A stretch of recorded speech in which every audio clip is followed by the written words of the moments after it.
Okay, the B10 question, if V remains constant while Y decreases by 3 meters, what's the change in pressure? So there it is, V constant, Y decreases by 3 meters. Okay, well, I have here a point A designated by this X, a point B at this X, and the delta Y from here to here is 3 meters. Imagine this is a pool, shark's fin there. Okay.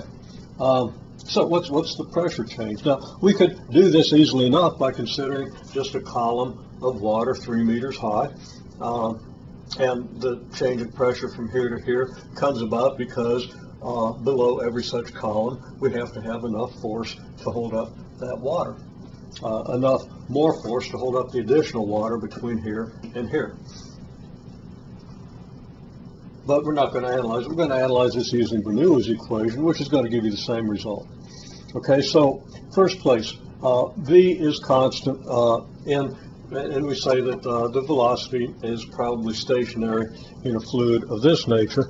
But if you have a uniform flow, like a river flowing, V could still remain constant. Even though in a river you're probably going to have currents at different levels, the speed isn't going to be very significant, and the 1/2 rho V squared is going to stay pretty small, unless you have a flooded river or a rapids or something. Okay, then you can work that out. Let V be 1/2 meter per second and see how much 1/2 rho V squared is. It's going to be very small, just a couple of hundred, on the order of 100 Pascal, when atmospheric pressure is 100,000 Pascal. Okay, well, regardless, the change in rho GY is what?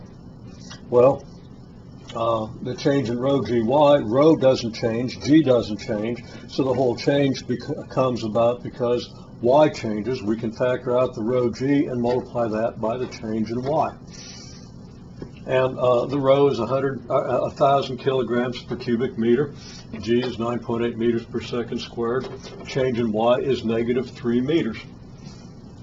This comes out negative 30,000 newtons per meter squared, or negative 30,000 Pascal. The question was asked, why do the units here come out newtons per meter squared? This is because if I look in the square box here, I've got a kilogram, and here I've got a meter per second squared. Well, that kilogram meter per second squared gives me a newton. And then I have a meter divided by a meter squared, giving me a meter squared in the denominator. So I have newtons over meter squared, which is pascals. So that the delta P is plus 300,000 newtons per meter squared. Now, why is it plus? It's because delta P plus delta of 1/2 rho V squared plus delta of rho GY equals 0.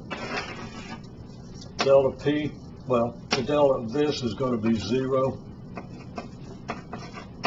Here we've got our delta P that we're trying to find, and here we've got negative 30,000 Pascal, and that add up to 0, and that's not negative 30,000, that is 30,000 Pascal, sorry.